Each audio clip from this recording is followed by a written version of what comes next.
Buongiorno, buongiorno. La tragedia di Castelfranco, un ragazzo ventenne ucciso a coltellate durante una rissa per futili motivi, un suo amico in gravissime condizioni. Ci collegheremo più tardi con i nostri inviati, ma andiamo a Brendola, a Vicenza, nel Vicentino, perché c'è stato un altro incidente sul lavoro, un'altra tragedia. Un uomo di 58 anni è rimasto ucciso in un'azienda di cavi elettrici. Andiamo subito in diretta da Daniele Garbino e Simone Squarcina. Buongiorno direttore, buongiorno ai telespettatori. Confermo alle mie spalle l'Ariston Cavi, un'azienda leader proprio nella realizzazione di cavi, azienda metalmeccanica qui a Brendola, e questa mattina alle 7 è avvenuta la tragedia. Come avevi anticipato, un operaio, sembra un caporeparto, anche tra l'altro molto esperto, era impiegato proprio nella manutenzione o comunque lavorazione a un macchinario, e per motivi ancora da chiarire è stato incastrato, è rimasto coinvolto da questo macchinario. Immediatamente i suoi colleghi sembrano siano intervenuti, hanno cercato di liberarlo, mentre hanno avvertito i soccorsi che sono arrivati, non solo il SUE ma anche i carabinieri. Ecco, sono riusciti a liberarlo da questo macchinario e hanno tentato la rianimazione. Ecco, in questo momento soprattutto i massaggi al cuore, però non c'è stato nulla da fare. All'arrivo dei soccorsi, anche il personale del SUE, i sanitari, hanno tentato di rianimarlo, ma ormai non fatto altro che poter constatare il decesso. Sul posto lo Spisal, oltre ai carabinieri che stanno indagando. In questo momento è un po' un via vai delle auto del personale che stanno entrando in questa azienda, che comunque, ricordiamo, si è sempre distinta l'azienda, bisogna ricordarlo, proprio sul tema della sicurezza. Ecco, noi siamo andati anche ad incontrare poco fa il sindaco per avere qualche informazione in più, perché al momento l'identità dell'operaio non è ancora stata resa nota. Si sa solo, come dicevi, che ha 58 anni, che era una persona molto esperta e anche molto attenta proprio nelle dinamiche del lavoro. È proprio qui che lascia un po' perplesso il sindaco. Tra un po' mandiamo l'intervista, e poi abbiamo fatto dei ragionamenti insieme proprio per capire, perché è vero che il Vicentino è una realtà che sta lentamente scendendo nella classifica nazionale per quanto riguarda le morti sul lavoro, però non siamo a zero. Ecco, ricordiamo che sono 6 le vittime intanto. Però intanto lancio l'intervista al sindaco che abbiamo realizzato poco fa. A voi. Qualche ora fa mi è arrivata una telefonata di questo incidente mortale presso la ditta Ariston Cavi. Lì sono rimasto abbastanza basito, nel senso che l'Ariston Cavi è una ditta che ha sempre lavorato molto sulla sicurezza, e quindi adesso ho provato a sentire un po' i carabinieri per capire un po' meglio la dinamica, e quindi appena sapremo qualcosa di più certo, però ecco, le condoglianze alle famiglie sicuramente del malcapitato, ecco, e le vicinanze anche all'azienda, che so che è un'azienda che ha molto curato sempre la sicurezza. Per il nostro paese è stato come un fulmine nel sereno, perché bene o male incidenti mortali avvengono molto raramente, perché le aziende sono molto attente nel territorio alla sicurezza. Purtroppo abbiamo già avuto modo di capire in passato che il rischio zero non esiste, e quindi sicuramente le aziende o la legislazione dovrà investire ancora di più. Ne ha un vantaggio sia l'azienda sia i dipendenti. Sicuramente, magari, come ripeto, dare più fondi o incentivare appunto la presenza di controlli ancora magari più attenti possa essere il risultato. Però il rischio zero l'abbiamo visto anche in passato, non esiste, bisogna essere sempre attenti e sempre vigili. Ecco, purtroppo succedono queste cose che ti lasciano senza parole su questi fatti. Non mi sento di dire altro, se non appena avrò possibilità di parlare con i titolari e con i carabinieri, per capire come possa essere successo in un'azienda molto attenta a un fatto così grave. Vedremo.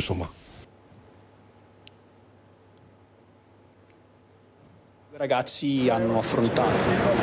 È proprio il concetto rilanciato anche dalle varie sigle sindacali, che ricordiamo che solo una settimana fa, il 28 aprile, erano in piazza a Castello, a Vicenza, proprio per dimostrare quello che era la giornata di sicurezza sul lavoro, snocciolando anche un po' i dati, perché dicevano è vero che il Veneto ha avuto un calo di morti sul lavoro. Ricordiamo nel 2024 erano 79, nel 2023 erano 101, ed è un progressivo calo, però già all'inizio di quest'anno sono 53, è vero che la provincia di Vicenza ne ha registrate 6, però l'obiettivo è proprio quello, non bisogna correre rischi per chi va al lavoro normalmente, soprattutto in un'azienda che già aveva fatto molto per quello che riguarda il tema sicurezza. Noi seguiremo poi l'evolversi dell'evento, cercheremo di capire chi fosse questa persona. Per il momento da Brendola, direttore, è tutto, restituisco la linea. Grazie a Daniele Garbina e Simone Squarcina. Sappiamo che era un capoturno, una persona esperta, per cui davvero in questo caso non si tratta di apprendisti, ma di persone che lavoravano in azienda da anni. Tra poco ci collegheremo per i particolari di un altro incidente sul lavoro avvenuto a Ovaro. Siamo nell'Udinese, un operaio è stato travolto da una rotoballa ed è stato schiacciato, purtroppo ha perso la vita. E poi in diretta andremo dai nostri inviati per la tragedia di Castelfranco Veneto davanti a una discoteca. Vediamo i titoli del Gazzettino. Intanto Lorenzo Cristea muore a 20 anni, la lite per il tavolino in discoteca, l'agguato e le coltellate all'addome, l'amico in fin di vita, il papà che dice dobbiamo farci giustizia. Chi sono i due arrestati di origine marocchina, ancora una volta giovani di seconda generazione. E poi a Trebaseleghe, Lorenzo tra lavoro e amici, il papà straziato dal dolore, mio figlio era un ragazzo serio, perché è successo a lui, la lite al Playa Loca per un tavolino, poi la rissa fuori dal locale. E prima di collegarci in diretta vediamo la ricostruzione, i dettagli di questa rissa per futili motivi che ancora una volta ha provocato una tragedia.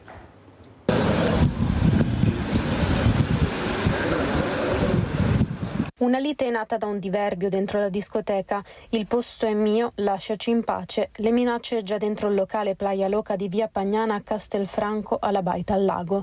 Li hanno aspettati fuori in strada vicini alle loro macchine. Il gruppo di amici è uscito e si è trovato davanti due ragazzi di origine nordafricana che avevano trovato all'interno del locale. Sono iniziati gli spintoni, volate parole e mani, poi sono spuntati i coltelli. La rissa finita in tragedia. A perdere la vita Lorenzo Cristea, 20 anni, originario di Trebaseleghe, sulle macchine ancora i segni. Attimi concitati, un'aggressione violenta, feroce. 3 coltellate al torace, una all'addome per un 22enne di Zero Branco, attualmente ricoverato in ospedale in terapia intensiva a Castelfranco. Ferito anche un 19enne del posto al bicipite sinistro, trasferito al nosocomio di Montebelluna, e un 18enne che ha rimediato 3 punti di sutura alla spalla destra. È stato lui uno dei primi ad intervenire. Ancora non è certa la dinamica, ma sarebbe stato proprio il 18enne a frapporsi tra i ragazzi nordafricani e gli amici, secondo i genitori, nell'intento di sedare gli animi. È lì che si sarebbe accorto di essere stato colpito alla spalla, momenti velocissimi, secondi, in cui si è consumata la tragedia. Poco distante, infatti, 2 degli amici erano già a terra. Sono stati proprio loro a caricarli in macchina e portarli al pronto soccorso, dove Lorenzo Cristea ha perso la vita. Troppo gravi le ferite riportate. È come il sangue del mio sangue, lui famiglia mia, famiglia sua. Tutti quelli che sono là dentro, tutta famiglia mia sono. Nella concitazione, forse nel momento della fuga verso l'ospedale o forse proprio durante la rissa, anche uno speronamento tra le auto, ora sotto sequestro. Per tutto il giorno c'è stato un via vai davanti alla caserma dei carabinieri di Castelfranco. Genitori in attesa dell'uscita dei figli, sentiti tutto il giorno dai militari dell'Arma. Ci sono delle persone su cui stiamo cercando di acquisire elementi sul loro coinvolgimento, nulla di più. Allora andiamo agli incidenti stradali prima di collegarci in diretta con Castelfranco Veneto e con Trebaseleghe. C'è commozione a Martellago e nel Veneziano per la morte di Giampaolo Zanatta, morto sabato nel tragico incidente che si è registrato sulla statale 51 di Alemagna all'altezza della galleria di Caralte.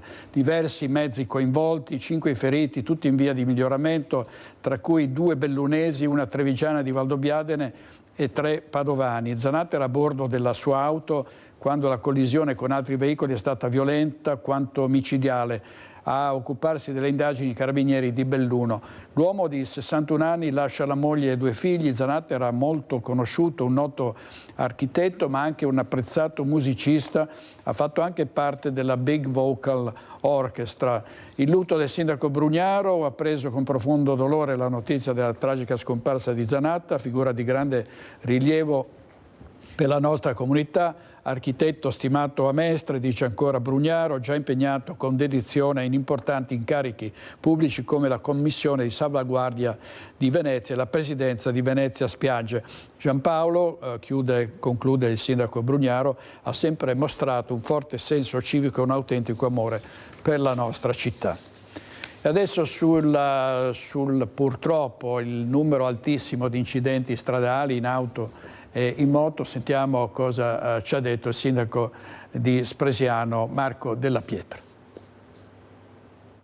Bisognerebbe pensare un po' più a noi stessi e anche agli altri, avere più cura di noi, perché molto spesso sono disattenzioni, sono manovre così un po' di slancio, sono sorpassi azzardati, sono comunque tutte cause che si potrebbero evitare se solo si pensasse, ecco, che potremmo essere un pericolo per noi stessi e per gli altri. È la cronaca degli ultimi giorni, fatta di tanti troppi incidenti stradali, a imporre una riflessione urgente. Marco Della Pietra, sindaco di Spresiano, parla da primo cittadino, ma anche e forse soprattutto da motociclista. Io non sono sicuramente un guidatore modello e non lo sono stato nemmeno in passato, però ecco, oggi credo che l'importante sia rientrare a casa quando si esce a casa e magari quando si esce da casa, e quindi magari bisognerebbe, ecco, uscire con questa consapevolezza. Consapevolezza che spesso sembra mancare, questione di atteggiamenti individuali, quindi in un momento in cui le amministrazioni stanno massimizzando gli sforzi. Sul fronte della prevenzione già stiamo facendo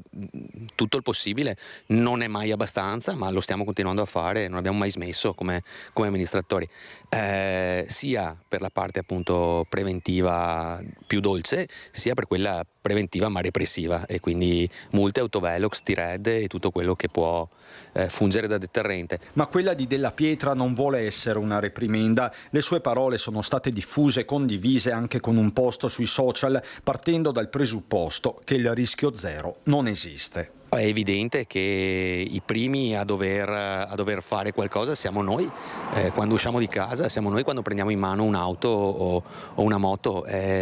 Non ci sono altre cose che possano prevenire l'incidente stradale. La casualità può esserci sempre, però ecco, se facciamo di tutto affinché possa essere solo quella causa degli incidenti, ecco, credo che avremo raggiunto l'obiettivo. Adesso torniamo agli incidenti sul lavoro, andiamo in diretta a Ovaro, in provincia di Udine, dal nostro inviato Omar Costantini. Un altro morto sul lavoro, un cinquantenne schiacciato da una rotoballa. A te, Omar. Sì, grazie per la linea. Siamo precisamente davanti alla cartiera RDM di Ovaro, dove sabato sera è avvenuto questo infortunio mortale sul lavoro. La vittima è un cinquantenne di Sutrio, Paolo Straulino.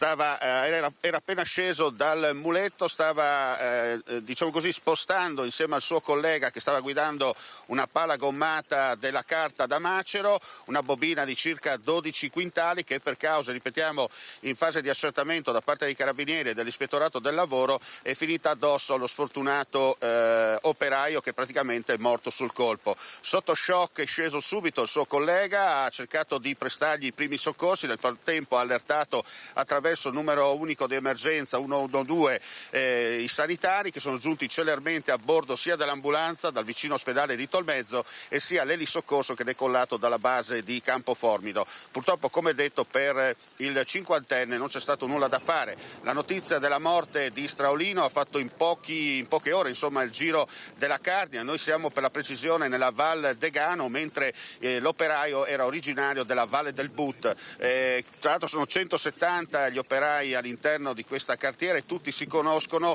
e tutti praticamente una sorta di piccola comunità. Gli stessi operai proprio hanno immediatamente iniziato una raccolta fondi per aiutare i familiari della vittima. Ripetiamo, il tutto è accaduto intorno alle 20:30, 21 circa, nel turno che era appena iniziato da 15 minuti. Questa è la tragedia, questa è la documentazione. Purtroppo già nel 2018 un 34enne era morto all'interno di questa cartiera. Da Ovaro è tutto, direttore, ti ripasso la linea. Grazie Omar Costantini, abbiamo anche visto la foto della vittima. Adesso andiamo alla tragedia di Castelfranco e in diretta per noi Valentina Visentina. A te, Valentina. Sì, buongiorno direttore, noi siamo a Tre Baseleghe davanti alla casa dove viveva Lorenzo Cristea, il ragazzo di appena 20 anni che è stato barbaramente ucciso domenica mattina all'alba all'uscita dalla discoteca Baita al Lago di Castelfranco. Pochi minuti fa i genitori sono rientrati dopo essere stati all'ospedale di Castelfranco a vedere la salma del figlio, una famiglia straziata dal dolore, e la mamma e papà chiedono giustizia e secondo papà non c'è dubbio. Lorenzo è stato ucciso in un agguato perché i responsabili lo hanno aspettato fuori insieme ai suoi amici e lì lo hanno raggiunto vicino alla macchina con numerose coltellate. Com'è possibile che questi ragazzi siano entrati in discoteca con un coltello? Se lo chiedono i familiari di Lorenzo, che chiedono giustizia. Pochi minuti prima dell'agguato i due erano stati anche allontanati dai buttafuori perché erano diventati molesti, e quindi il papà di Lorenzo è sicuro che il ragazzo sia stato aggredito e atteso fuori insieme ai suoi amici. Un bravo ragazzo, un ragazzo che quella sera voleva solo divertirsi con gli amici, aveva finito 2 anni fa la scuola, aveva lavorato insieme al padre, quindi è un ragazzo volenteroso e ben inserito nella comunità di Tre Baseleghe, che oggi lo piange. Si attende la data dei funerali che saranno celebrati a Loreggia non appena la procura darà il nulla osta alla salma. Noi abbiamo raccolto le parole strazianti della mamma Ioanna, del papà Vasile e dello zio Viorel, che chiedono giustizia per questo ragazzo che sabato sera si era allontanato salutandoli con un sorriso e non è più tornato a casa.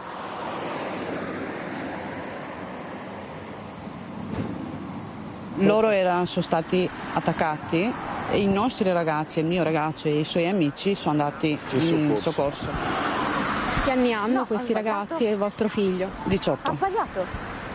Un altro 19, un altro 20, un altro 22, e ce n'era un altro che mi sembra anche lui 19 anni.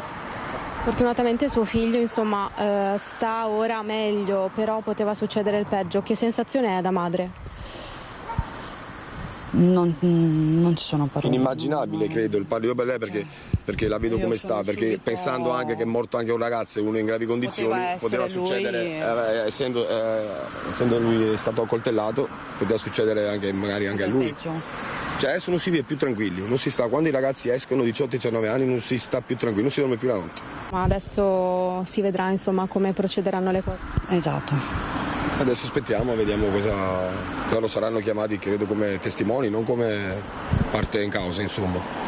La situazione non è ancora chiara e adesso vado a vedere mio figlio in ospedale perché era ancora in sala e dopo ritorno e vediamo la situazione, di cosa è successo, di cosa si è trattato. Va bene, grazie. Non le hanno dato gli sviluppi, non le hanno detto? No, fino adesso gli sviluppi non me l'hanno detto, anche se l'ho richiesto, ma non si sono sbilanciati, non mi hanno detto niente di. Io l'ho saputo casualmente, un po' così, avvisato da mia figlia e dalla mia compagna che ha letto questa notizia sul giornale. Tuo figlio adesso come sta? Mio figlio adesso, io sono andato un'oretta fa, mio figlio era ancora dentro perché c'erano ancora alcune cose da suturare, ancora un po' perché il muscolo un po' ancora sanguinava, non è grave, gravissimo. Mi dispiace per altri 2 amici, altri amici mi sembra. È riuscito a parlarci con suo figlio? No, non ci sono riuscito, perciò vado adesso di nuovo perché era ancora dentro in sala operatoria. Voglio accertarmi io di persona. Va bene. Grazie. Allora, queste erano le voci dei parenti dei ragazzi feriti, tra questi ce n'è uno in gravissime condizioni. Ancora una volta una rissa che è finita nel sangue a causa di coltelli che sono spuntati dalle tasche di giovani di seconda generazione di origine marocchina. 2 sono stati arrestati. Adesso sentiamo la voce dei genitori della vittima. Un appello perché venga fatta giustizia, lo vuole fare? Sì, la giustizia sì. La giustizia sì. Si aspettate giustizia per Lorenzo? Non posso parlare.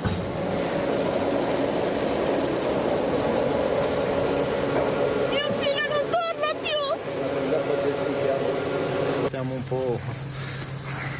Siamo un po' distrutti perché non sappiamo dove. È più che comprensibile. Più che comprensibile perché è stato un caso, penso per noi banale, che Lorenzo non doveva assolutamente essere lì. a questo caso, da stamattina, da ieri che succede fino ad oggi, io sono stato in pronto soccorso ieri perché stiamo male, non abbiamo tanto tempo da dare le risposte finché non chiariamo un attimo il caso. Adesso ci sono gli avvocati che vanno avanti e tutte le robe, come ti ho detto anche a te, che andiamo avanti per il discorso di capire e che voglio capire come papà, come genitori, perché è stato ucciso il mio figlio. Si sente di fare un appello per chiedere giustizia per Lorenzo? Certamente di sì, voglio capire e voglio avere una risposta giudiziaria, una risposta chiara dai magistrati di tutti quelli che stanno seguendo il caso, perché sennò gli avvocati fanno loro tutte le procedure, perché è giusto che mio figlio non deve essere morto. Lei per caso invece ha un appello per quei ragazzi che hanno colpito suo figlio? Sì, a loro gli dicono anche ai suoi genitori, anche a loro come i figli dei papà, che non doveva farlo, doveva fare tutte le altre robe, non prendere un'arma bianca che dopo, come ho sentito, aveva una lama più da 20 centimetri. Vuoi andare in discoteca troppo giovane, portarlo a casa su una barra, cioè dai un cazzotto, dai pugni, cosa? Pugni, abbiamo fatto tutti. Mi dispiace, io sono italiano. Ringraziamo il padre di Lorenzo Cristea, anche la madre che non ha potuto parlare. Ci spiace anche dover intervenire in queste circostanze, ma è il nostro lavoro. Adesso andiamo in diretta al comando dei Carabinieri di Treviso. C'è Lina Paronetto. A te, Lina.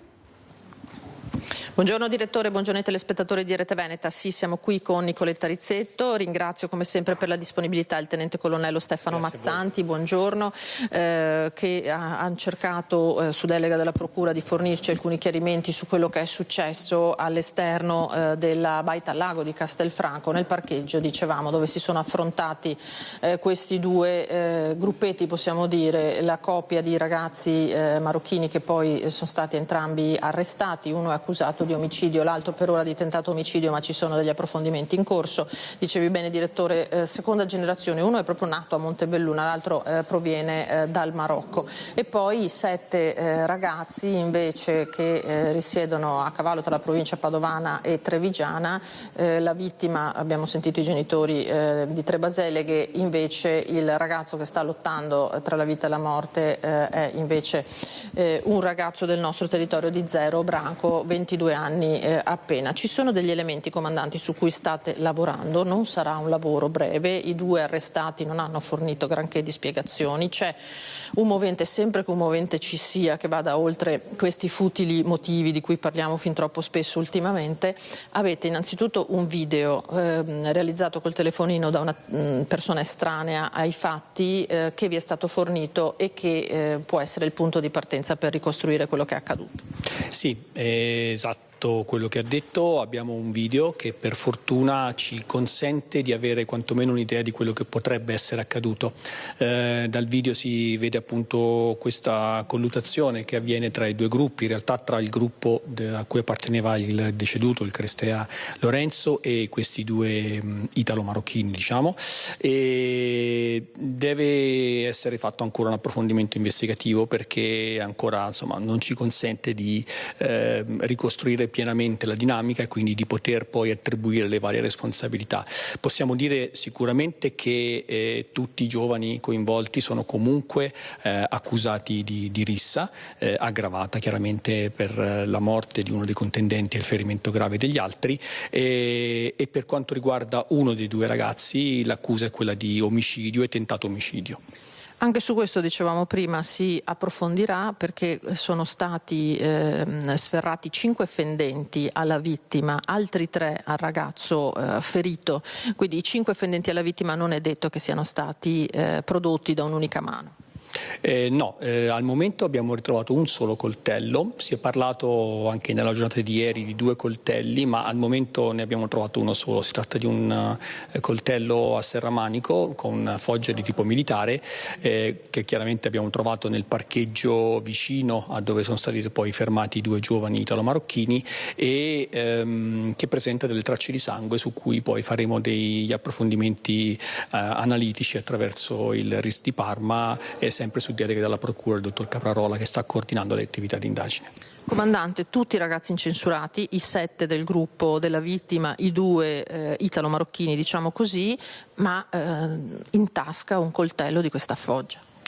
Sì, parliamo di ragazzi incensurati, parliamo però anche di un contesto alterato, di una discoteca alle 3-4 di notte, quindi chiaramente tutto questo può aver contribuito a esacerbare gli animi, ma soprattutto, come diceva lei, la presenza di un coltello ormai pone degli interrogativi abbastanza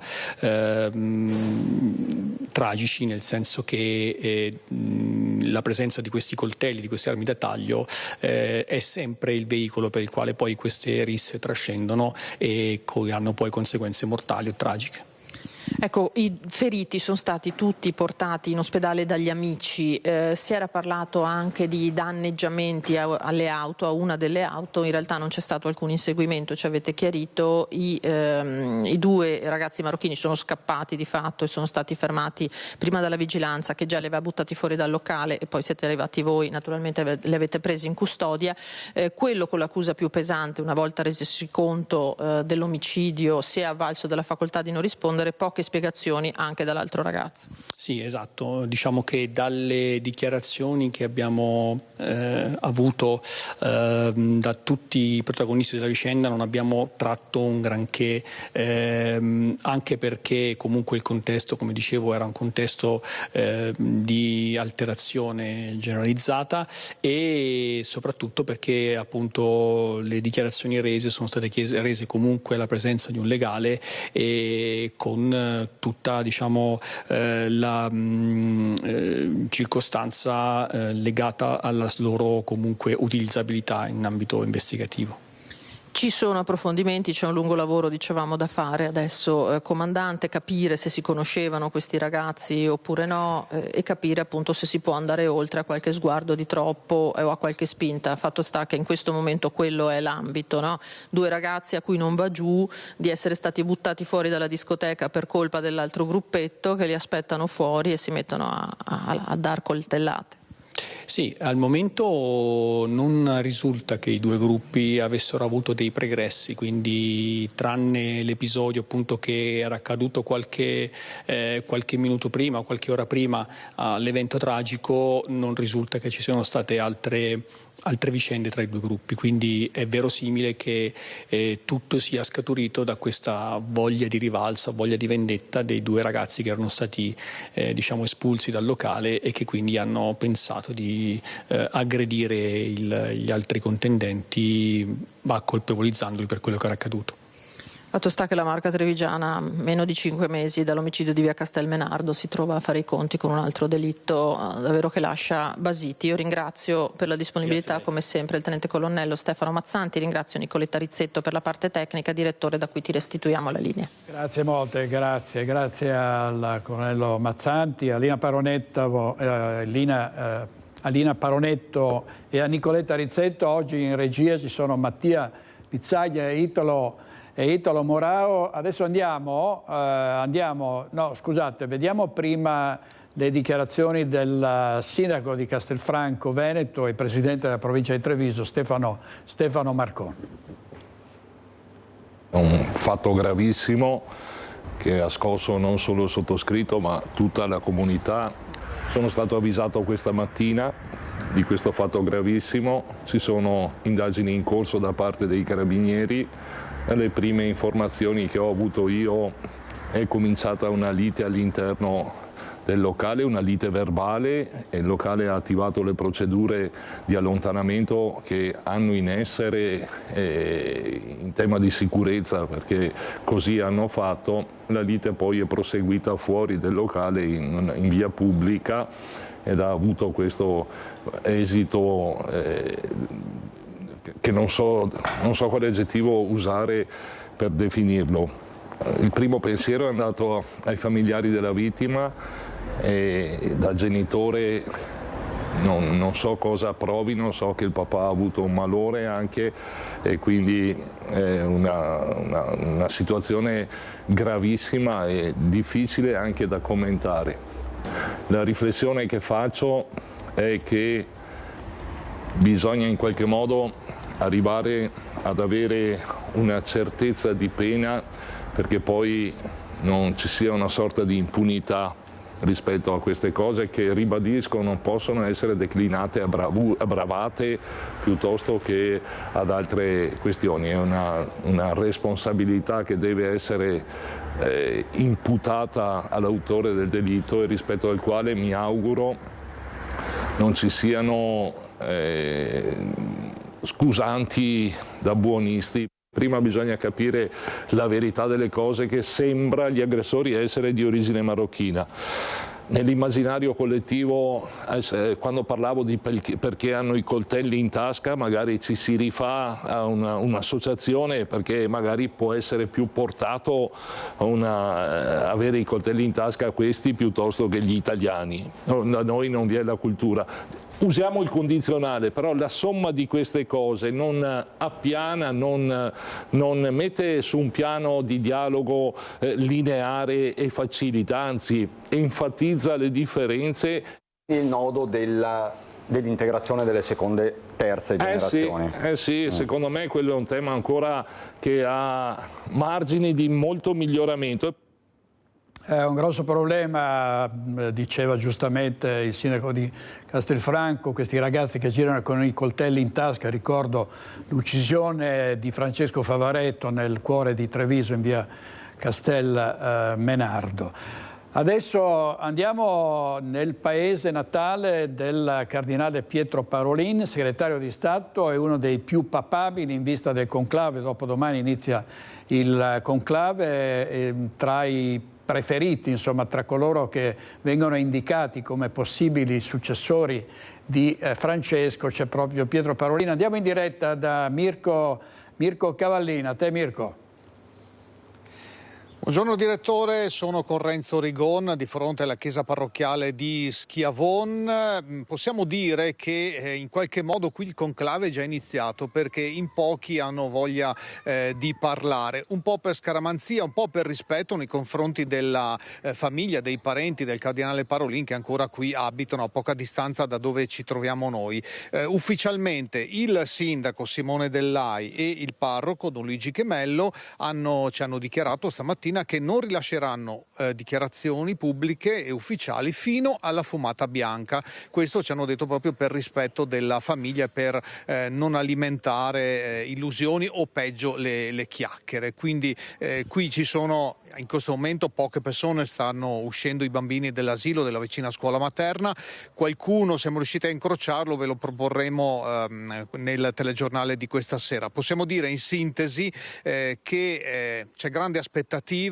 Qualcuno si augura che Don Piero, come ancora qui lo chiamano, diventi pontefice tra pochi giorni o tra poche ore. Qualcuno invece spera che possa rimanere libero dall'impegno massimo nella guida della Chiesa Cattolica e poter tornare ancora qui in paese. Tutti quanti ne apprezzano, ne ricordano la semplicità, la dedizione alla preghiera e la devozione. Ricordiamo che anche la carica di segretario di Stato del cardinale Parolin è decaduta con la morte di Papa Francesco. Sarà il nuovo pontefice a dare tutti gli incarichi nuovi appena sarà eletto. 133 cardinali entreranno in Cappella Sistina mercoledì pomeriggio alle 16:30. La prima fumata dal comignolo che è stato allestito pochi giorni fa dai Vigili del Fuoco è attesa intorno alle 18:30-19 di mercoledì e poi giovedì sono in programma altre votazioni e i giorni tra giovedì, venerdì e sabato potrebbero essere quelli buoni. Parolin, secondo alcune indiscrezioni, parte da una cinquantina di voti, ne servono 89 per avere i 2/3, vedranno i cardinali appunto chiusi nella Cappella Sistina quale quale sarà la decisione migliore. Intanto oggi c'è già un primo giuramento, alle 15 giureranno tutte le persone che fanno da contorno al conclave, dagli addetti ai fiori, agli addetti agli ascensori, agli autisti dei pulmini che trasportano i cardinali all'interno della città del Vaticano. Tutti, anche loro, da oggi legati al segreto, a non rivelare nulla di quanto potranno vedere o sentire. Di sicuro Schiavon è in attesa, lo sarà finché uscirà una fumata o la fumata decisiva nei prossimi giorni dalla Cappella Sistina. Per il momento da Schiavon è tutto, a te la linea. A Mirko Cavallini e a Renzo Rigon per questo collegamento in diretta. Proprio c'è la consegna del silenzio da parte di tutti coloro che non sono porporati, e chiunque dovesse farsi sfuggire una notizia andrebbe incontro a gravi sanzioni. Addirittura fosse un cardinale, e questo potrebbe essere facile nell'era dei social, è prevista addirittura la scomunica. Ma vediamo il titolo del Corriere della Sera: chi sarà Papa dopo Francesco, i favoriti, le secondolinee e 4 possibili sorprese. I veleni dall'America contro Parolin, di cui si era parlato di un malore poi smentito dall'ufficio stampa del Vaticano, e Tagle. E in queste foto vedete proprio Pietro Parolin, il cardinale Pizzaballa, che è vescovo di Gerusalemme, e poi il presidente della CEI, Zuppi, un altro papabile. Una polemica è scoppiata nel Trevigiano ed è diventata una polemica nazionale perché sono stati fotografati i bambini dell'asilo in preghiera nella moschea di Ponte della Priula. Dopo le polemiche il Ministero dell'Istruzione ha chiesto di fare chiarezza. Durissimo anche l'intervento del presidente dell'intergruppo Lega-Liga in Consiglio regionale, Alberto Villanova, che parla di un fatto agghiacciante. Bellissimo che la gente si scandalizzi per dei bambini stesi su un tappeto, no? Che stanno imitando un gesto. Bambini della scuola materna, ripeto, scuola materna. No? E non ci si scandalizzi per altri bambini, no? E non voglio fare l'elenco. Sta con le maestre e l'asilo parrocchiale il sindaco Gianni Montesel nelle ore in cui si registra la tempesta politica perfetta attorno alla visita dei bimbi della materna di Ponte della Priula al centro islamico Emanet, in zona industriale a Susegana, aluni chini a terra con il viso rivolto alla Mecca, immagini che fanno discutere, che lo stesso imam ha spiegato come un gesto spontaneo di emulazione nel corso di una preghiera interreligiosa per la pace. Tant'è, lo stesso ufficio scolastico regionale è stato investito ufficialmente della questione dal Ministero dell'Istruzione, lo si comunica in una nota. Saranno quindi svolti approfondimenti per capire se le norme sulla parità scolastica siano state rispettate. Di prima mattina a chiedere l'intervento dell'ufficio scolastico e quindi del Ministero era stata l'europarlamentare leghista Anna Maria Cisint. Lo trovo inaccettabile, un atto di sottomissione, l'ennesimo atto di sottomissione. Non è questa la strada giusta, non lo è per il nostro paese, non lo è per i bambini e non lo è per nessuno di noi. Bisogna virare nettamente. Suggerirei di rimettere il crocifisso e di raccontare invece tutto quello che è la nostra storia, il nostro cristianesimo, ciò che siamo stati e ciò che vogliamo continuare a essere. Più soft, ma il concetto è lo stesso anche per il sindaco di Treviso e presidente ANCI Mario Conte. Inopportuno. Io penso che noi dobbiamo lavorare per vedere le chiese piene. E ci sono tante forme per poter spiegare ai bambini anche le altre religioni, non certo quello che è stato fatto in quella moschea. La vedo una forzatura eccessiva, piuttosto spieghiamo bene l'importanza della nostra di religione e facciamo in modo che i bambini, i ragazzi, gli adulti frequentino di più le chiese. Non ci sta la FISM, l'associazione che riunisce le scuole paritarie. Direi che più che polemizzare sarebbe da applaudire, da apprezzare lo sforzo che i nostri docenti, in scuole tra l'altro di ispirazione cattolica, fanno insieme ai genitori e anche al gestore e al parroco di far crescere i nostri bambini in un clima di rispetto reciproco e di fraternità, nel rispetto anche di chi ha una fede religiosa diversa, e la cosa è reciproca, tant'è che i bambini di fede musulmana, senza essere costretti, a scuola fanno il segno della croce insieme con i bambini di fede cristiana. E si va a turbare una comunità che da 30 anni prosegue giorno per giorno a creare il proprio futuro con tolleranza, con lungimiranza, con non per stare insieme imposto dalle necessità, ma perché dobbiamo coabitare, cioè col senso della coabitazione e del rispetto reciproco. Questo è stato raggiunto a Susegana in questi anni, no? E deve essere messo in dubbio da chissà che cosa. Sarebbe bastato per evitare queste polemiche che i bambini fossero accompagnati all'interno della moschea senza doversi poi inginocchiare rivolti verso la Mecca. Cioè una visita della moschea è più che legittima e anche apprezzabile, però nel momento in cui si impegna un bambino a comportarsi in ossequio ad una religione, così come non credo eviterebbe delle polemiche l'ingresso di bambini islamici in una chiesa in cui fossero costretti appunto a mettersi in preghiera, perché un conto è farsi il segno della croce in classe, un conto è andare dentro una chiesa e partecipare ad un rito. Ne parleremo stasera a Focus con tanti ospiti, quindi non perdetevi l'appuntamento alle 21:15. E restiamo sul versante della religione perché c'è il caso della fuga delle suore dal convento di San Giacomo di Veglia. Dopo l'uscita di un'altra suora, Maria Paola d'Azzotto, entrata in convento 25 anni fa, la durissima nota dell'ex badessa Suor Aline che contrattacca.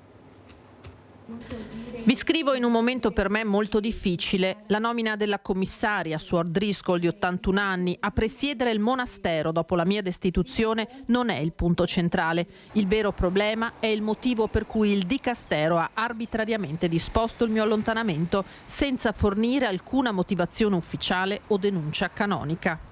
Inizia così l'ultima nota stampa di Suor Aline Pereira Gammachi, la badessa del monastero di San Giacomo di Veglia, commissariata il giorno della morte di Papa Francesco, che decide così di raccontare ufficialmente la sua verità, contestando punto per punto la nota emessa ieri dall'ordine cistercense, a partire dalla realtà del monastero, che secondo Suor Aline conta 19 monache e non 20, di cui 7 che hanno lasciato volontariamente dopo la nomina della commissaria. Suore e non solo la badessa, che hanno impugnato il decreto di sospensione secondo i canoni e presentando formalmente il ricorso al dicastero. Suor Aline contesta anche il primo commissariamento del 2023, poiché nessun decreto fu notificato in quella data né fu presentato un ricorso da parte sua. Per Suor Aline fu solo disposta un'ispezione da parte del Vaticano, conclusa con l'esito che era tutto a posto, come contrariamente a quanto affermato.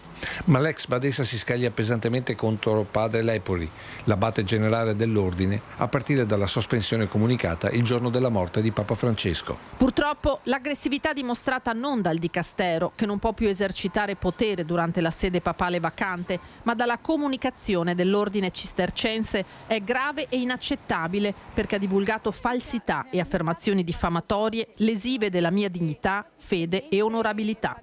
Le affermazioni di padre Lepori col messaggio WhatsApp che gira sui telefoni, secondo cui l'ex badessa si scatena per riconquistare potere e vanagloria con la menzogna e la manipolazione mediatica, sono infamanti. Tali parole confermano la volontà denigratoria nei confronti della mia persona. Il comunicato di Suor Aline termina con un ringraziamento a tutte le persone per la vicinanza espressa, i tanti messaggi giunti di preghiera e affetto, sottolineando che questo comunicato sarà l'ultimo intervento pubblico. D'ora in avanti parleranno i suoi avvocati e i consulenti che la assistono nelle sedi opportune per far emergere la verità dei fatti.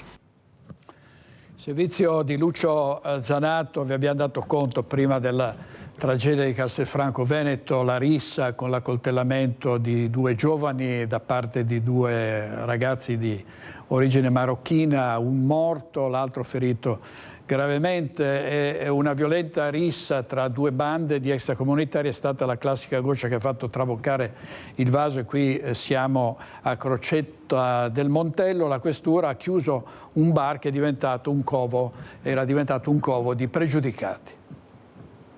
Era diventato un covo di pregiudicati, teatro di risse e di episodi ad alto tasso alcolemico. Per questo il questore di Treviso Alessandra Simone, su proposta dell'Arma dei Carabinieri, ha disposto per 7 giorni la sospensione della licenza di un esercizio pubblico di Crocetta del Montello, il bar Sintra. Il provvedimento di chiusura, che ha natura cautelare e non sanzionatoria, come recita la nota della stessa questura, si è infatti reso necessario dopo numerosi interventi e controlli. L'episodio più grave il 30 marzo scorso, quando all'interno del locale scoppiò una rissa tra 2 fazioni di cittadini extracomunitari, con i militari costretti a frapporsi fisicamente tra i partecipanti per riportare la calma. Tutto attorno tavoli e sedie per aria, svariati bicchieri di vetro frantumati per terra, insomma scene da Far West che nel tempo hanno esasperato anche i residenti. Tra i frequentatori abituali, spiega la questura, soggetti dediti alla commissione di reati contro la persona, contro il patrimonio e in materia di armi e stupefacenti, spesso ubriachi, molesti e alterati. Da qui lo stop per una settimana, mentre si è intensificata l'attività della Polizia di Stato in tutti i locali della Marca trevigiana.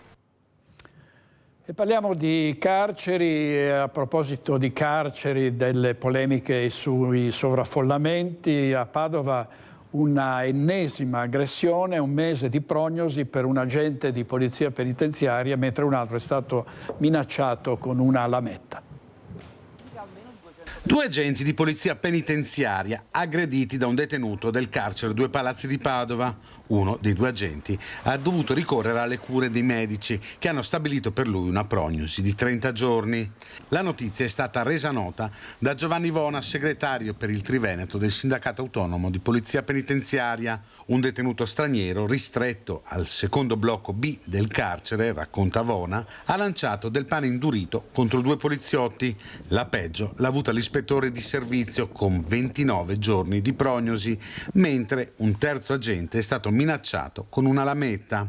Fortunatamente non è successo nulla, ma questo detenuto è l'ennesima volta che si rende responsabile di minacce, resistenza e aggressioni al personale di polizia penitenziaria e continua a rimanere inspiegabilmente in questo istituto.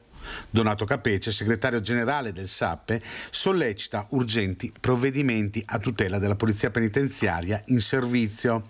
Sarebbe opportuno, dice, dotare al più presto la polizia penitenziaria del taser o comunque di uno strumento utile a difendersi dalla violenza di delinquenti che non hanno alcun rispetto delle regole e delle persone che rappresentano lo Stato. Di Francesco Rattè, vediamo una notizia dal Corriere delle Alpi. Sono il boss del paese, aggressioni, minacce e tensioni nella borgata, residenti esasperati. Corriere delle Alpi di Belluno, i residenti si mobilitano e chiedono interventi urgenti, l'amministrazione comunale esprime solidarietà, situazione nota e molto complessa, intanto lo sfratto è ancora bloccato, quindi tensioni legate ad uno sfratto. Operazione antidroga della squadra mobile di Padova, arrestati 2 stranieri che spacciavano cocaina proprio nel centro della città. Stava nascondendo la droga nel guardrail del cavalcavia Sarpi Dalmazia. I poliziotti in borghesi impegnati nel servizio antidroga lo hanno visto prima ritirare un pacco nero nascosto tra le lamiere e poi ritornare in bicicletta nello stesso punto per nascondere delle cose. Un 44enne tunisino è stato arrestato per spaccio di droga. Lo straniero, alla vista dei poliziotti, ha tentato la fuga ma è stato bloccato. Dietro il guardrail gli agenti hanno recuperato una scatola attaccata con una calamita piena di cocaina già divisa in dosi. In tasca aveva 200 euro provento di spaccio. Il tunisino è stato arrestato e l'ufficio immigrazione sta vagliando la sua posizione per il rimpatrio. In via Maroncelli invece la squadra mobile ha bloccato un nigeriano di 45 anni che alla vista degli agenti ha tentato di nascondere la dose di droga in bocca. I poliziotti hanno recuperato una dose di cocaina e nelle tasche 100 euro in contanti frutto di una cessione di stupefacente. Lo straniero è stato arrestato e anche lui rischia l'espulsione dal territorio nazionale. È stata una notte da incubo per i tifosi del Venezia Football Club. A rientro dalla trasferta di Torino, un gruppo di facinorosi li ha aggrediti fuori dallo stadio. Diamo una testimonianza e il racconto attimo per attimo di quanto è avvenuto.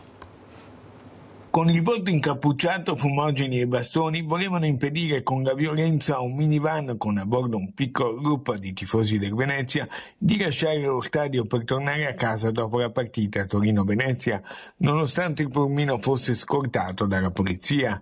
Hanno dunque colpito l'automezzo mandando in frantumi i vetri con un ragazzo di 12 anni seduto davanti che ha quindi rischiato seriamente di venire investito da quelle schegge di vetro impazzite e di ferirsi. È il racconto di un'altra notte da incubo e di follia per i tifosi arancionero-verdi del Venezia Football Club dopo l'episodio, i primi di febbraio, dell'assalto al treno da parte dei tifosi dell'Udinese e del Salisburgo, cosiddetti tifosi che si diedero appuntamento per fermare il treno con a bordo i sostenitori lagunari.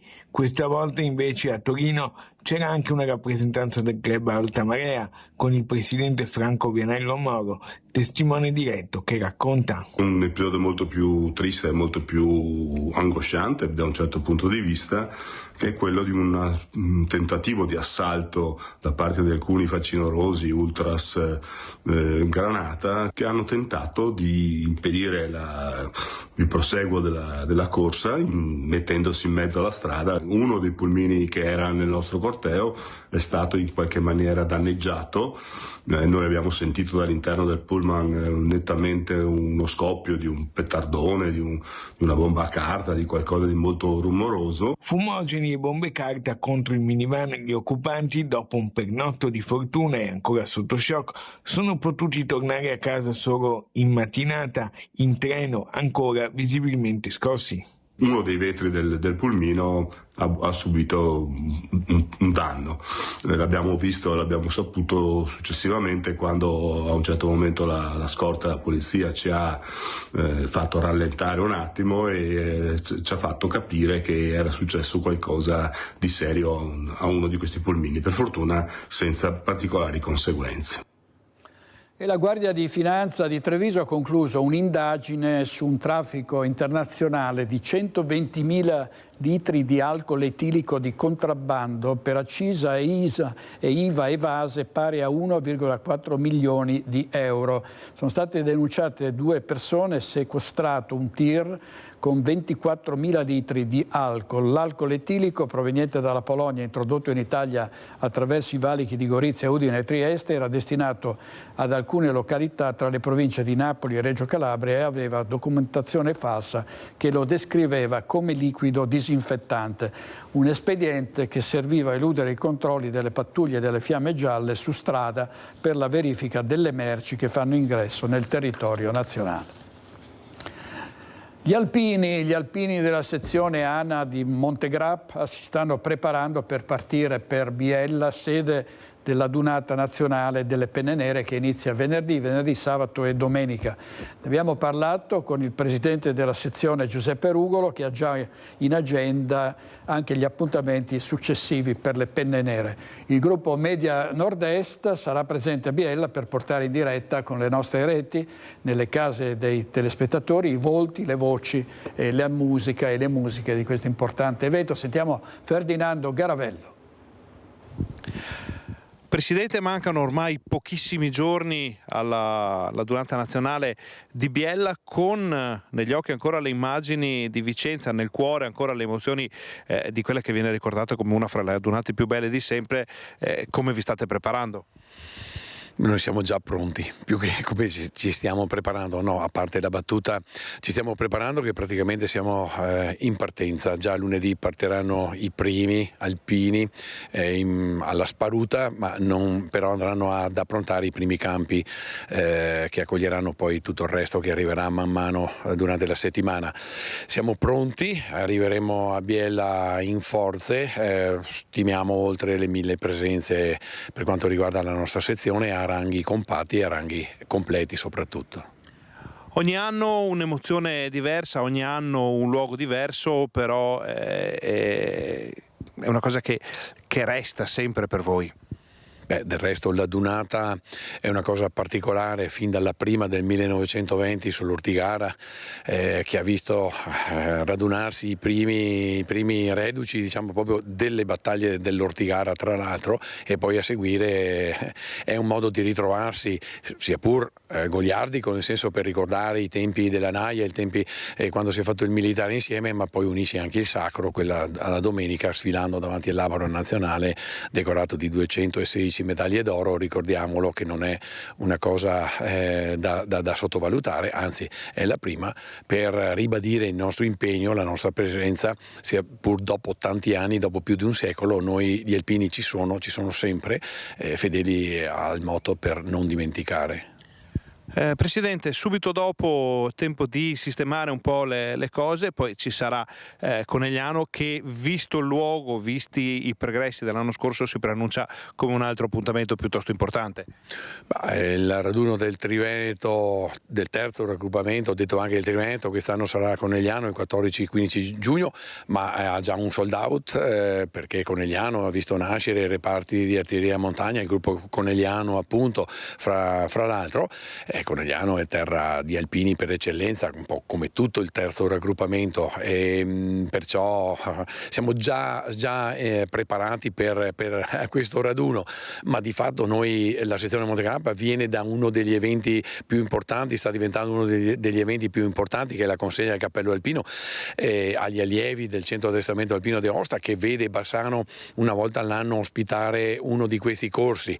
Perciò noi non abbiamo appena finito una cosa, siamo già pronti per un'altra, ed è un continuum che non ha fine, perché poi ci saranno le grandi celebrazioni che vedono la nostra storia sempre in prima linea, per arrivare poi al mese di settembre, che sarà una cosa veramente strepitosa. La prima domenica di settembre saremo sul Tomba, poi la seconda saremo la dunata intersezionale a mano delle 5 sezioni vicentine, il terzo fine settimana di settembre avremo la dunata sezionale a Tezze sul Brenta, perciò senza soluzione di continuità, ma del resto per noi non esiste l'impossibile, ci saremo sempre e comunque. Tutte le penne nere del Veneto sono pronte alla partenza, vediamo quelle di Padova. Siamo nella sede degli alpini padovani a Mortise. Con me c'è Carlo Casellato, che degli alpini dell'associazione ANA è presidente. Siamo qui perché questa è la settimana alpina, la settimana che porta alla 96esima adunata di Biella. Ecco, iniziamo subito a chiedere al presidente come vi state preparando. Quest'anno è una preparazione più difficile del solito perché Biella è più lontana, perché Biella è una città piccola, quindi è stato abbastanza difficile trovare disponibilità negli alberghi, ma soprattutto nelle case, nei campi, nelle parrocchie, perché un po' gli alpini si spargono un po' su tutte le possibili alloggiamenti che ci sono. Quindi ecco, gli alpini di Padova, e ci tengo a dire anche di Rovigo, se no mi tirano le orecchie, perché la nostra sezione ha gli alpini di Padova e di Rovigo. Ecco, i nostri alpini si sono praticamente già mossi più di un anno fa, appena si sale alla dunata, e si sono mossi, ma hanno trovato purtroppo anche non comodo, nel senso che noi abbiamo i gruppi sparsi un po' in tutta la provincia di Biella, quindi abbiamo gruppi che sono a 25-30 km dalla città di Biella, qualcuno più fortunato e più vicino. Ecco, però è una città piccola, e quindi una dunata che sarà sicuramente un po' anomala per la difficoltà di arrivare e anche per la distribuzione sul territorio. Ecco, riusciamo a fare una stima di quanti saranno gli alpini padovani e rodigini che andranno a Biella il prossimo fine settimana? Ma io ho sentito un po' i gruppi, tipico delle adunate più lontane sicuramente il numero scende un pochettino. Di solito l'anno scorso a Vicenza, per dire, la nostra sezione ha sfilato in circa 1000 persone. Qui a Biella, sentendo i gruppi, soprattutto i più vecchi fanno fatica a venire, quindi io sarei contento se quest'anno riuscissimo a sfilare 500-600 persone, la metà rispetto a Vicenza. 2025 Biella, 2026 Genova. Per il 27 il Veneto in ballo, E Padova quando potrà riavere gli alpini? Tutti si ricordano la dunata di Padova, l'ultima è stata qualcosa di grandioso. Ecco, quando rivedremo gli alpini a Padova con una dunata? Allora per la dunata nazionale dobbiamo ancora aspettare, nel senso che adesso in ballo c'è per il 27 la nostra sezione sorella di Verona, non è ancora stata scelta, sta correndo con Brescia, e Verona ha avuto l'ultima dunata nel 90. Noi abbiamo avuto la dunata nel 98 e quindi temo che qualche anno ancora bisognerà aspettarlo. Stiamo valutando se proporci come provincia per una dunata triveneta. Potrebbe essere il 28, anche perché Padova il 28 ha 110 anni dalla fine della guerra, ricordiamo Villa Giusti, ricordiamo Padova un po' come capitale al fronte, ecco, quindi stiamo valutando se per il 28 portare una triveneta. Poi se farla a Padova città o farla magari come l'ultima volta abbiamo fatto una triveneta come sezione, l'abbiamo fatta a Rovigo, lì stiamo valutando, nel senso che portare una dunata triveneta che ha sicuramente dei numeri molto ridotti rispetto a quella che è una dunata nazionale in una città come Padova, che come ben ha detto ricorda quella fantastica dunata del 98, rischiamo di sminuire un pochettino. Comunque stiamo valutando, vediamo se portarci, se non altro in provincia, nel 2028. Ecco, nella speranza di rivedere le penne nere anche a Padova, li salutiamo per la dunata 96esima a Biella. Grazie molto al nostro Francesco Rattai della nostra redazione di Padova. Vedremo quindi ancora migliaia di alpini nelle adunate e spesso li vediamo impegnati nei soccorsi, nel sociale, spesso nel totale anonimato. E vorrei dire che in un momento in cui tanti nostri ragazzi muoiono accoltellati in risse spaventose davanti a discoteche, nelle vie delle nostre città, la sola presenza di un alpino potrebbe essere deterrente, potrebbe agire da deterrente. L'ordine pubblico spetta a polizia e carabinieri, questo lo sappiamo e ci mancherebbe altro, però siccome le forze dell'ordine sono penalizzate da carenza di organici e anche da una criminalità che continua a colpire, se gli alpini fossero presenti fisicamente, magari in uniforme, basterebbe anche il cappello con la penna. Io credo che tanti giovani, per una questione di puro rispetto per gli alpini, ci penserebbero prima di mettersi nei guai. Parlo dei luoghi in cui questi episodi purtroppo sono più frequenti. Magari ne parleremo una volta con i vertici dell'ANA.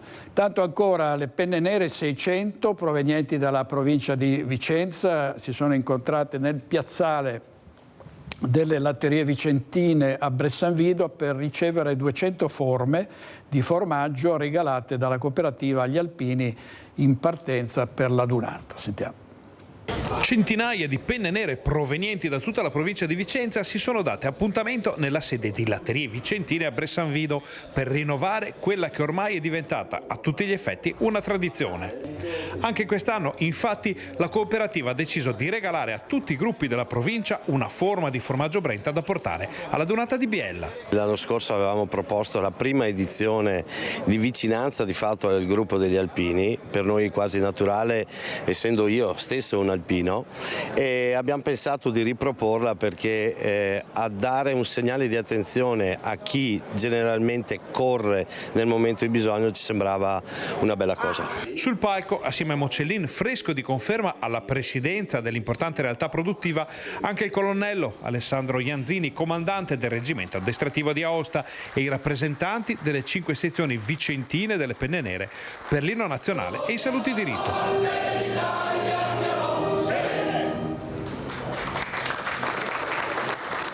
Un momento molto sentito che poi ha portato gli alpini e i simpatizzanti a fermarsi nel piazzale per un momento conviviale, perché si sa, gli alpini sono sempre i primi ad arrivare quando c'è bisogno di loro e gli ultimi a lasciare il campo, ma la loro forza è nel gruppo. Proprio questo che viene apprezzato del mondo degli alpini, ti ho detto che noi non abbiamo fatto fatica, essendo io e tante altre persone che ricoprono con responsabilità ruoli apicali dell'azienda, alpini stessi, ci è piaciuto quello che abbiamo fatto, l'abbiamo riproposto, visto il successo di pubblico presente, direi che è andata benissimo. In onore degli alpini, in partenza per la Dunata è stata creata una forma celebrativa di formaggio da 1 quintale che è stata tagliata per l'occasione dallo stesso Mocellin, che però non potrà partecipare all'evento nazionale di Biella. Quest'anno purtroppo non potrò partecipare e ho una concomitanza di un impegno istituzionale al quale non posso partecipare, ma con il cuore, e magari attraverso Rete Veneta parteciperò.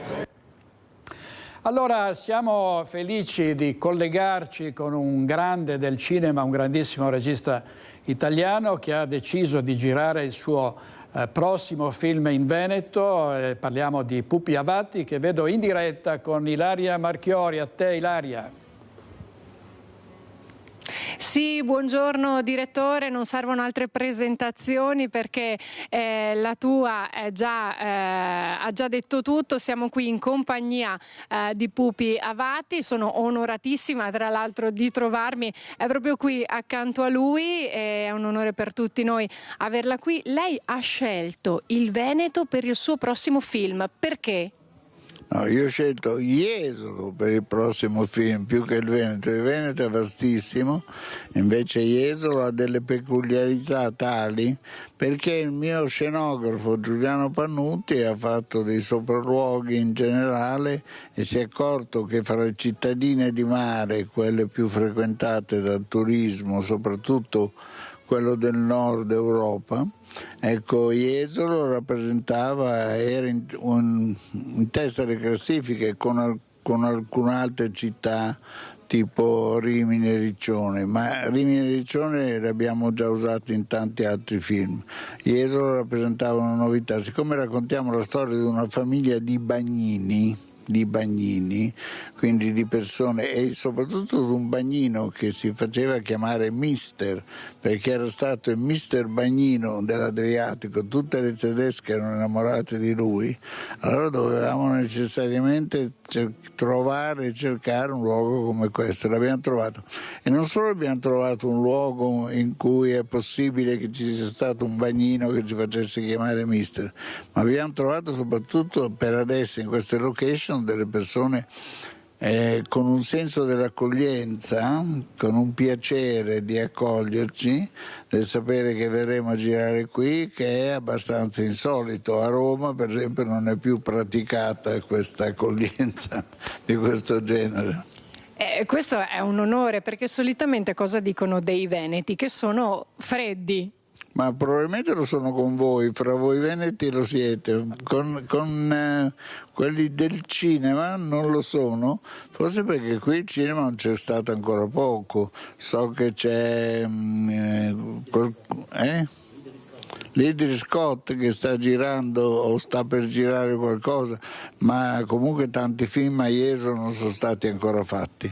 Noi ci auguriamo che questo sia un film memorabile per la città, soprattutto per il coinvolgimento delle location, dei luoghi, delle comparse, delle persone che parteciperanno alle scene di un certo peso, di un certo rilievo. Ecco, abbiamo visto, allora sappiamo che le riprese inizieranno a fine maggio, dunque tra poche settimane. Un cast di tutto rispetto, tra i nomi abbiamo Massimo Ghini, Isabella Ferrari, Giuliana De Sio.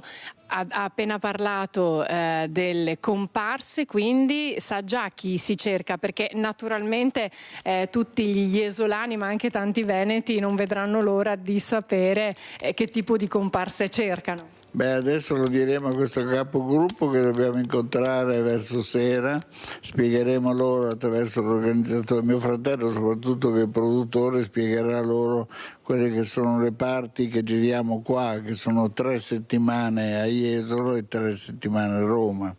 Quindi però qui ci sono delle scene dove sono previste comparse anche di un certo numero,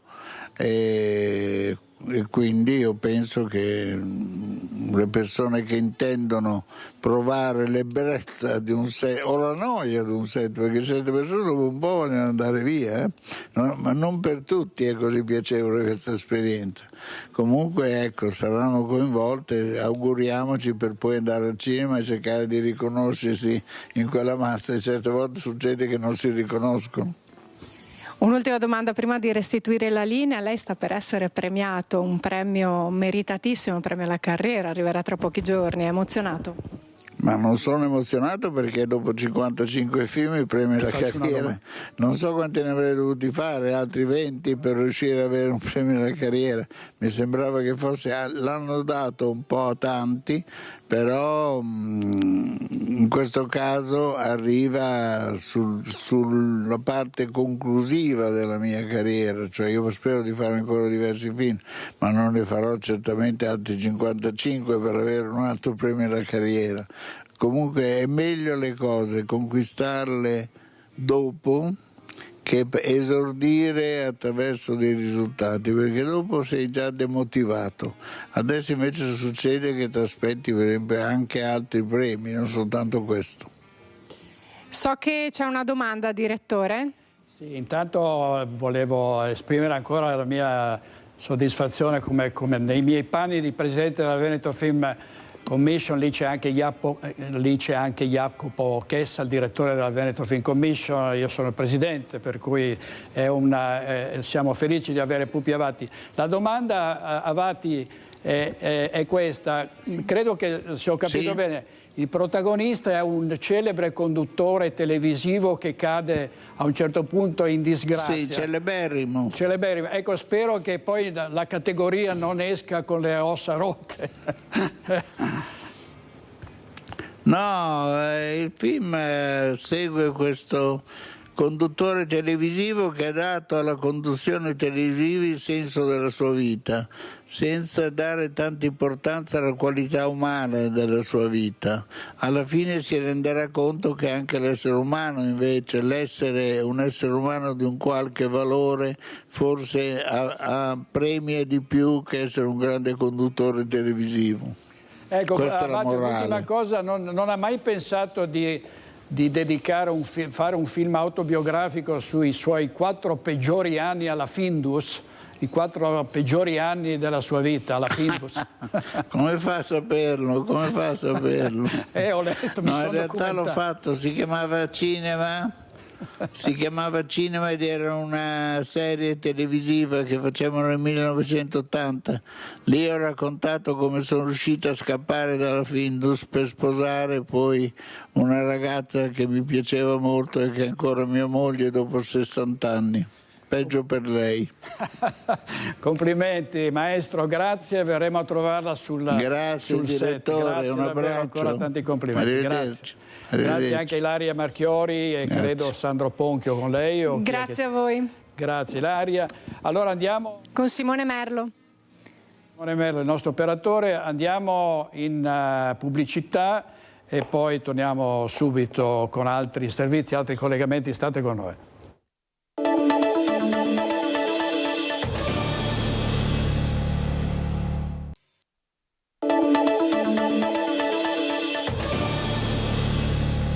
Ondata di maltempo che aveva colpito la Val d'Agno, la Valle dell'Agno e Arzignano, i sindaci fanno fronte comune per lo stato di calamità naturale e fanno un appello ai politici vicentini, tutti convocati a Val d'Agno per il prossimo 9 maggio. Il dramma del Ponte dei Nori, con la morte di padre e figlio, Leone e Francesco Nardone, ingoiati dal crollo. L'auto nella quale viaggiavano recuperata dai vigili del fuoco che aspettavano che le acque dell'Agno permettessero le operazioni. Ma l'eccezionale ondata di maltempo che si è abbattuta il 17 aprile sul territorio dell'Ovest vicentino ha portato con sé una scia di criticità da sanare. Dalle strade chiuse al transito, alle famiglie sfollate, alle frane.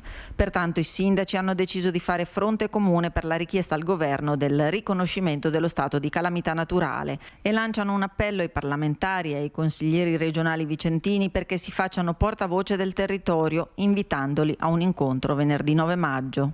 Le conseguenze di quello che abbiamo vissuto nella notte del 17 aprile ha convinto noi sindaci, perché poi le situazioni diciamo sono state simili, a organizzare un incontro a cui sono invitati tutti i rappresentanti vicentini delle istituzioni provinciale, regionale e del Parlamento, affinché si possa avere in termini abbastanza contenuto il riconoscimento da parte della Presidenza del Consiglio dei Ministri dello stato di calamità naturale. Valdagno capofila insieme a Brogliano, Castelgomberto, Cornedo, Trissino, Arzignano e Recoaro. Il riconoscimento dello stato di calamità naturale, spiegano i sindaci, rappresenta un passaggio fondamentale per riconoscere ufficialmente la gravità dell'evento e garantire la possibilità di ottenere fondi per la messa in sicurezza e il ripristino delle infrastrutture pubbliche e per assicurare ai cittadini il ristoro dei danni subiti. Stiamo facendo un po' la conta, un po' tutti quanti, di quello che è stato il danno economico che abbiamo subito sul territorio. Ecco, confidiamo che veramente da questo incontro nasca qualche speranza, perché come sapete bene non è poi così facile poter avere un ristoro economico da parte dello Stato in questo periodo. Intanto il centro funzionale decentrato della Protezione Civile del Veneto ha emesso un nuovo bollettino di criticità idrogeologica per temporali, gialla in tutto il territorio regionale fino alla mezzanotte di lunedì 5 maggio. Servizio di Luisa Bertini, 16° giorno, intanto giorno consecutivo di contributo d'accesso a Venezia, ma non tutti sono d'accordo. Sfruttando le possibilità offerte dal regolamento comunale, Marco Rosasalva produce senza sosta esenzioni dal pagamento del ticket. I codici sono generabili da qualunque residente veneziano. Ecco, l'unica differenza è che io, diciamo, ci metto la faccia, ma per la verità nessuno sa quanti di questi codici vengono generati, da chi, a chi vengono dati, eccetera. Marco Rosasalva non è solo un residente a Venezia contrario al contributo d'accesso, è tra quei residenti che hanno deciso di esprimere il proprio dissenso in maniera attiva, sfruttando una possibilità offerta dallo stesso regolamento deciso dal Comune. Tra le varie esenzioni al ticket c'è infatti anche quella a favore di chi si reca in visita ad un residente in città. Il residente, secondo le modalità operative stabilite, deve emettere una sorta di invito, un codice amico. È a questo punto che Marco Rosasalva ha deciso di diventare un generatore di codici di esenzione. Quest'anno sono arrivato a 1180 codici di esenzione, ma ognuno di questi vale per 10 e ognuno di questi vale per tutti i giorni dell'esenzione. Quindi siamo a una cosa come 550.000 voucher generabili. Dopodiché almeno 150.000 voucher effettivamente utilizzati. Quindi teoricamente quanta gente? 150.000 persone? Teoricamente 150.000 persone invitate da me. Con un costo del biglietto che varia dai 5 ai 10 euro, gli introiti del contributo d'accesso, comprese le prenotazioni, avrebbero già abbondantemente superato il 1 milione di euro. Chi lo critica lo fa sulla base di due considerazioni. La prima, concettuale, è che non è giusto far pagare l'ingresso in un luogo pubblico, anzi un'intera città, trasformandola di fatto in un museo o in un parco a tema. La seconda, più pratica, è che se il provvedimento era nato per limitare i turisti, numeri alla mano ha fallito. È vero che l'anno scorso il Comune ha dato mandato a un avvocato per una denuncia penale per un reato di truffa contro ignoti, ma non è sicuramente il caso mio. E non è arrivato niente? No, assolutamente. Servizio di Filippo Fois. Andiamo a Bassano del Grappa, dove si è dimesso il comandante della polizia locale. Vediamo quali potrebbero essere i contraccolpi sul corpo dei vigili urbani. Sentiamo. Il comandante Favaretto, a cui faccio i migliori auguri per la sua scelta in prospettiva, perché rientra comunque al comando della polizia locale di Treviso, da quello che mi risulta, quello che mi è stato indicato, non fa cambiare nulla alla polizia locale di Bassano, semplicemente perché il problema, se c'è, è un problema della polizia dell'Unione Montana. Le dimissioni del comandante della polizia locale Giovanni Favaretto sono un terremoto per i comuni dell'Unione Montana, mentre per Bassano non cambia praticamente nulla. Parola di Alessandro Campagnolo, assessore alla sicurezza e portabandiera del progetto di uscita dei vigili bassanesi dall'Unione, concluso con il teso confronto in Consiglio Comunale di qualche settimana fa. Per l'amministrazione di Nicola Finco il punto di caduta è al 1° gennaio, quando la polizia locale rientrerà in toto nell'inquadramento comunale cittadino. Nel frattempo ci saranno da tarare alcuni rapporti. Si tratta semplicemente di individuare in accordo con il corpo una gestione condivisa, perché comunque noi stiamo facendo tutti i passi per il reintegro adeguato da parte di tutti i dipendenti del comando della polizia nell'Unione Montana, e nel frattempo continueremo a ragionare sulle esigenze del comune di Bassano. I punti neri ci sono e sono pure parecchio evidenti. Ecco quindi la lista della spesa dell'assessore. Continuare con il centro studi, a martellare di controlli, e continuare in zona Mensa San Francesco e naturalmente non dimenticare, anzi mettiamo una priorità in prospettiva al centro storico, perché è chiaro il discorso Movida va bene controllato. Il resto sono i quartieri che hanno bisogno della vigilanza, quindi per noi la polizia locale dovrà da subito cominciare a ragionare in termini di esigenze del comune di Bassano. Più chiaro di così. I volontari della nave ONG Mediterranea sono pronti a tornare in azione su quella che era stata la sollecitazione dello stesso Papa Francesco. Vediamo. I volontari di Mediterranean Servium sono pronti a tornare presto in mare per una nuova missione umanitaria per portare soccorso e aiuto ai migranti in difficoltà, come ha sempre chiesto loro durante tutti gli incontri avuti Papa Francesco, e la prossima missione, che è già pronta a partire, avrà proprio una benedizione speciale dall'alto, una dedica e un ricordo particolare di Papa Bergoglio. In questi anni, davanti a tutte le difficoltà che si sono presentate per gli ultimi del mondo, in modo speciale per i migranti e per chi pratica la solidarietà verso di loro, davanti a tutte le difficoltà Papa Francesco è sempre stato un fratello maggiore che ci ha presi per mano e ci ha guidati attraverso le tempeste. Quindi quello che lui è stato rimarrà nella storia, rimarrà nei nostri cuori, ed è fondamentale che non solo la Chiesa ma anche il mondo intero sappia raccogliere e proseguire il suo insegnamento, che appunto non è un insegnamento fatto solamente a parole, ma è un insegnamento fatto anche con i suoi gesti concreti. Lui ha dato carne a quella ecologia integrale, a quella fraternità universale che predicava, e quindi è veramente fondamentale che tutti quanti si sentano chiamati a essere prosecutori di questa eredità. L'onda emotiva popolare dopo i funerali è ancora molto forte e porterà presto azioni concrete. Applausi abbiano sottolineato ogni singolo passaggio che ricordava l'impegno di Papa Francesco a favore degli ultimi, degli emarginati, o come li chiamava lui, degli scartati della terra.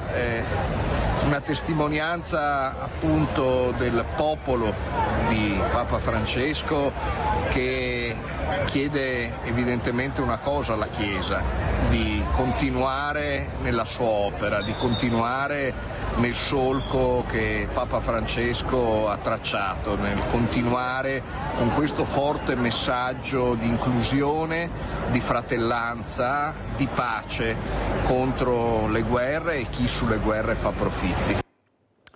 Andiamo in pubblicità un paio di minuti e poi torniamo e vedremo la straordinaria vittoria della Imoco. Vediamo. Pubblicità.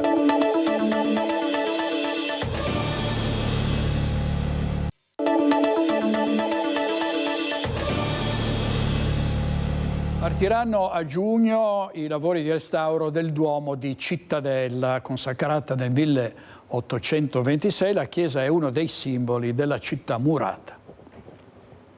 Nel 2026 festeggerà i 2 secoli di vita e di servizio alla comunità il Duomo di Cittadella, dedicato ai santi Prosdocimo e Donato. Un cuore pulsante per la parrocchia, un simbolo della città murata. A giugno partiranno i lavori di restauro di questa chiesa, che per 2 secoli ha condiviso le sorti delle genti di questa zona della diocesi, che dalle pianure porta alla pedemontana. Luogo di fede e di riferimento per la comunità cristiana, il Duomo era stato interessato da alcuni interventi di restauro negli anni 60, ma necessita adesso di un consolidamento della struttura e in particolare del tetto. 2 le iniziative che correranno parallele al restauro: la raccolta fotografica Memorie e Comunità, un appello rivolto ai parrocchiani a mettere a disposizione i ricordi delle celebrazioni vissute nella chiesa, che avranno un loro spazio nel sito della parrocchia, e alcune, le più significative, saranno riprodotte sui pannelli installati durante il cantiere. E poi il progetto Duomo, che aggiornerà via social attraverso un sito apposito con schermi luminosi sull'andamento dei lavori. Il progetto costerà circa 1.600.000 euro. Durante il restauro il Duomo sarà utilizzato per le celebrazioni solo nelle giornate festive. Negli altri giorni verrà usato il Duomo vecchio.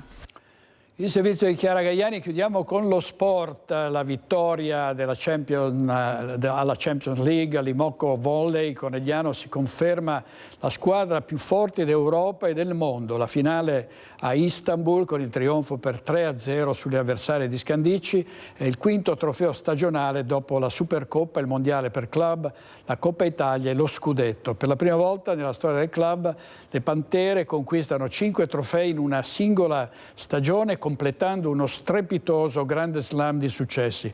L'Imoco ha vinto tutti i trofei delle ultime 2 stagioni. In Italia non c'era mai riuscito nessuno finora. Dopo la vittoria nella bacheca del club giallo-blu brillano 29 trofei dal 2012, anno della fondazione, 8 scudetti, 3 mondiali per club, 3 Champions League, 7 Coppa Italia e 8 Supercoppe italiane. Squadra, staff e dirigenza festeggeranno la stagione stasera dalle 20:30 in Piazza Cima a Conegliano insieme a tutti i tifosi. Gli ospiti di Focus di questa sera: Pietro Bean, Francesca Bressanin, Anna Brondino, Corrado Cortese, Giuseppe Paolin, Paola Roma, Alberto Villanova. Grazie a Mattia Pizzai e a Italo Morao, i nostri registi. Ci vediamo stasera con Focus alle 21:15. Buona giornata, arrivederci.